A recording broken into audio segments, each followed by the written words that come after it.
Hello students, metrology and measuring instrument subject का important question session का यह lecture number 10 है। इस लेक्चर से आपको मेजरिंग इंस्ट्रूमेंट प्रिंसिपल चैप्टर के क्वेश्चंस मिलेंगे। प्रश्न है, वर्नियर सिद्धांत को समझाते हुए इसका अल्पतमांक या लीस्ट काउंट ज्ञात करने की विधि भी समझाइए।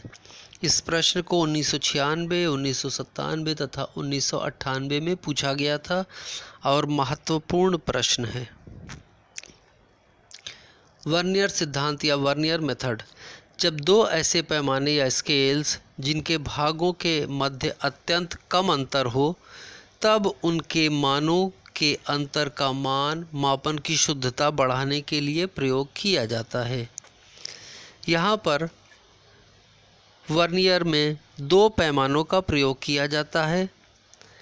एक पैमाना जो मुख्य स्केल या मेन स्केल पर होता है तथा दूसरा पैमाना या दूसरी स्केल वर्नियर स्केल पर होती है। आमतौर पर वर्नियर के मुख्य स्केल के 19 खानों का मान वर्नियर स्केल के 20 खानों का मान होता है। कुछ वर्नियर में मुख्य स्केल के 49 खानों का मान वर्नियर स्केल के 50 खानों के मान के बराबर होता है। यह डिपेंड करता है कि कितने अल्पतमांक का वर्नियर कैलिपर्स प्रयोग किया जा रहा है। तो यहाँ पर एक वर्नियर कैलिपर का चित्र दर्शाया गया है, जिसमें एक बीम होती है। इस बीम के ऊपर मेन स्केल या मुख्य पैमाना खुदा होता है तथा दूसरा अन्य पैमाना या ऑक्सिलरी स्केल, जिसे वर्नियर स्केल भी कहते हैं, उसके एक मूवेबल जा पर प्रिंट की हुई होती है।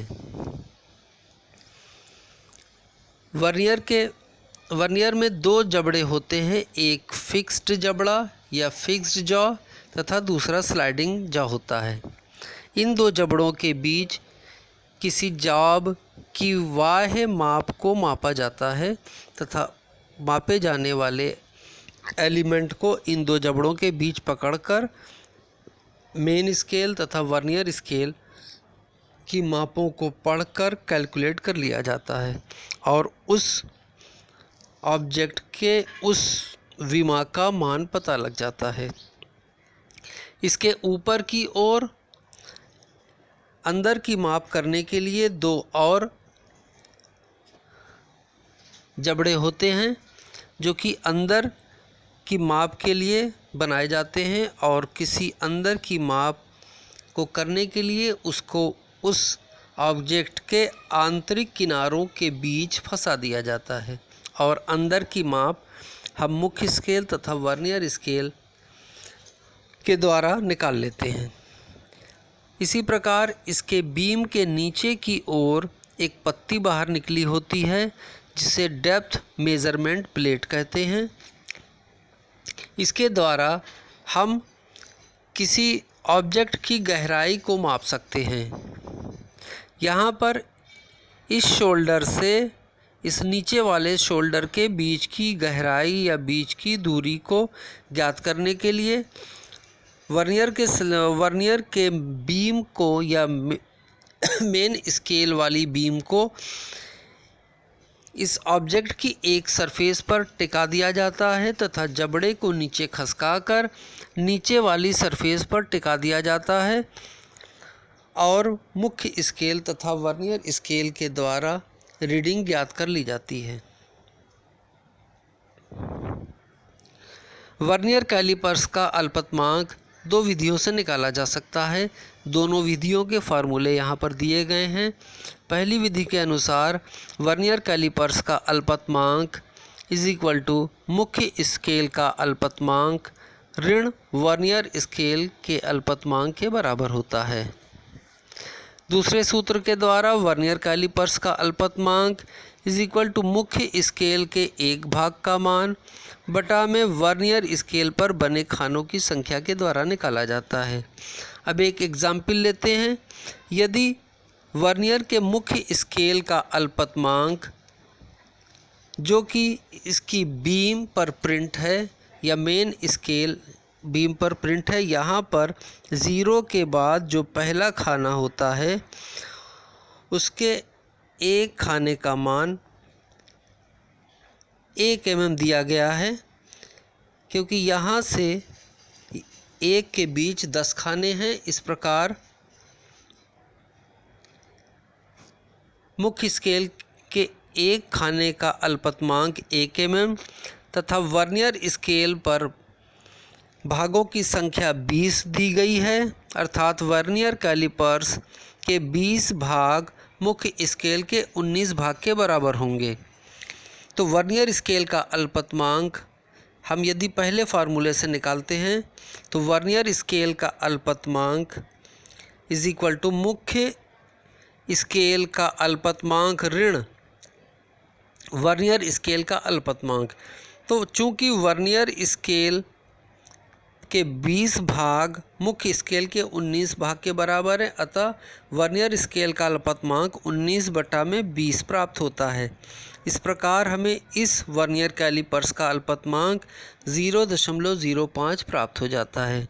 अब यदि वर्नियर कैलिपर से रीडिंग ली जाए तो मेन स्केल पर जो रीडिंग आती है, अर्थात मेन स्केल पर वर्नियर स्केल का पैमाने का 0 मान मेन स्केल के जिस खाने के दाएं तरफ होता है वह मेन स्केल की रीडिंग होती है, प्लस वर्नियर स्केल पर संपाती भाग गुणा वर्नियर के अल्पतमांक के द्वारा वर्नियर स्केल की रीडिंग ज्ञात की जाती है, और इन दोनों रीडिंगों को जोड़कर हमें वर्नियर कैलिपर्स की रीडिंग प्राप्त हो जाती है। दूसरा प्रश्न है, स्क्रू तथा नट सिद्धांत का उल्लेख कीजिए। इस प्रश्न को सन 2002, 1986, 1988, 1991 तथा 2006 में पूछा गया था।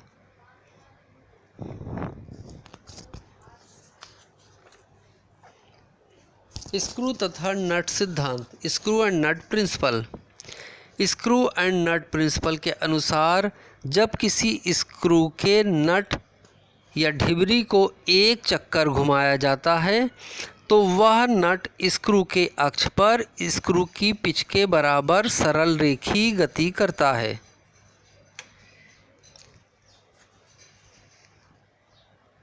कहने का तात्पर्य है कि जब भी आप एक नट और एक बोल्ट लेते हैं और उस बोल्ट को उस नट में फंसाकर या कसकर जब आप एक राउंड उस बोल्ट को घुमाते हैं तो यह बोल्ट अपने अक्ष पर एक चूड़ी के बराबर या एक चूड़ी की पिच के बराबर अक्षीय गति करता है।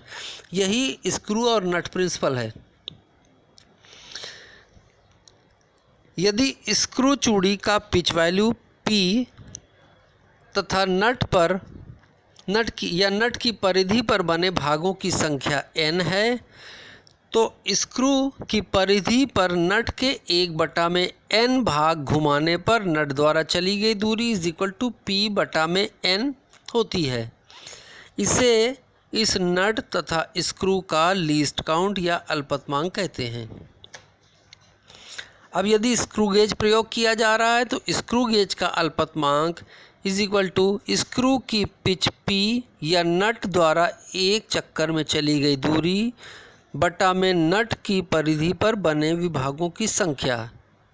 इस फार्मूले के द्वारा हम किसी माइक्रोमीटर का अल्पतमांक ज्ञात कर सकते हैं।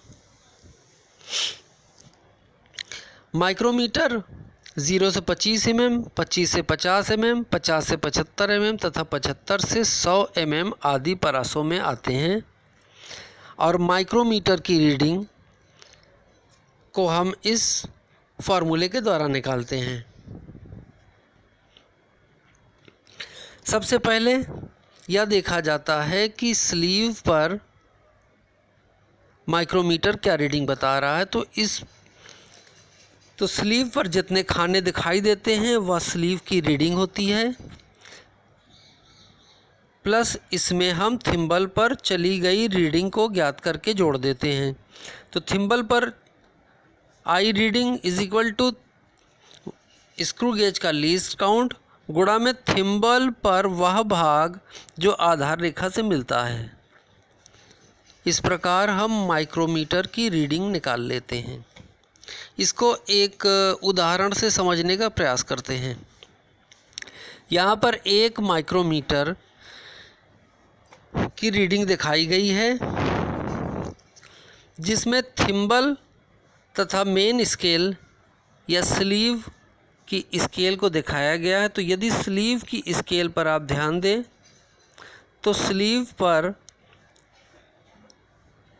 0 पर पहला खाना है, इसके बाद एक छोटा खाना आता है, फिर बड़ा खाना आता है, छोटा खाना, बड़ा खाना। इस प्रकार हम देखते हैं कि यह एक छोटा खाना 0.5 mm के बराबर है। तो इस प्रकार यहाँ से अगर आप देखें तो यहाँ से यहाँ तक 1 mm, फिर 2 mm, फिर 3 mm और 3.5 mm हमको स्लीव की रीडिंग प्राप्त होती है, क्योंकि 3.5 mm का खाना यहाँ पर झांकता हुआ दिखाई दे रहा है। तो स्लीव की रीडिंग 3.5 mm प्राप्त हुई। अब थिम्बल पर देखते हैं। थिम्बल पर हमारा जो रीडिंग आ रही है वो 45 के बाद 46वां खाना 0 वाली स्केल से आगे बढ़ रहा है। तो इस प्रकार स्क्रू गेज का अल्पतमांक 0.5 बटा में ये थिम्बल पर बने विभागों की संख्या 50 गुणा थिम्बल की रीडिंग 45 के बाद ये 46वां खाना थिम्बल का खानों की संख्या हो गई। इस प्रकार अल्पतमांक में थिम्बल के खानों की संख्या गुणा करने पर थिम्बल की रीडिंग 0.46 प्राप्त हुई और हमें स्लीव की रीडिंग जो पहले प्राप्त हुई थी वह 3.5 mm थी। इन दोनों रीडिंगों को जोड़ देने पर हमें स्क्रू गेज की रीडिंग 3.96 mm प्राप्त हो जाती है। अगर यहाँ पर इस स्क्रू गेज का अल्पतमांक हम निकालें तो स्लीव का अल्पतमांक 0.5 है बटा में थिम्बल पर बने विभागों की संख्या। थिम्बल पर 50 विभाग बने हैं। इस प्रकार 0.5 बटा में 50 इज इक्वल टू 0.01 mm इस स्क्रू गेज या स्क्रू एंड नट की अल्पतमांक प्राप्त होता है। अभी तक मैंने आपको जितने भी प्रश्न क्वेश्चन सेशन के अंतर्गत बताए थे और उनको हल करवाए थे उन प्रश्नों को यहाँ पर दिया जा रहा है, जो कि 2 स्नैप के रूप में है। ये जो एक पहला स्नैप ये जो आप देख रहे हैं तथा दूसरा स्नैप यह है। इन प्रश्नों को आप नोट कर लें और अच्छी तरह से तैयार कर लें और मैं आशा करता हूँ इस चैप्टर से इन प्रश्नों के बीच से ही प्रश्न पूछे जाएंगे। और यहाँ पर कुछ प्रश्न ऐसे हैं जिन पर टी का मार्क लगाया गया है। 5 प्रश्न हैं। इन प्रश्नों को आप लिखकर इसका उत्तर की फ़ोटो अपना नाम के साथ ग्रुप में भेज दें या हमें भेज दें, जिससे कि आपका इंटरनल मार्क्स या टेस्ट के मार्क्स को तैयार करके कॉलेज भेजा जा सके। Thank you.